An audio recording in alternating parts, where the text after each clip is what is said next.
is Rishaan Guha Thakurta. Today, as it is a rainy day, I wrote a poem by myself. It is named A Rainy Day, written by me.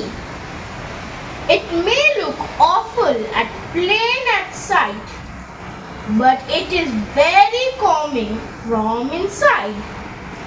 The cold breeze moving in different directions makes it feel like a trip to my grandmother's village for a vacation.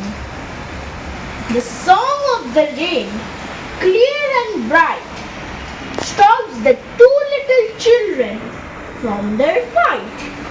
The dancing of the palm trees here and there gathered all the animals in the forest, including the big and grumpy bear. Oh, what a nice day of rain, and the people walking with umbrellas in the busy lane.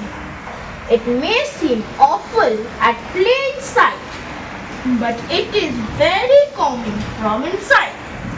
Thank you.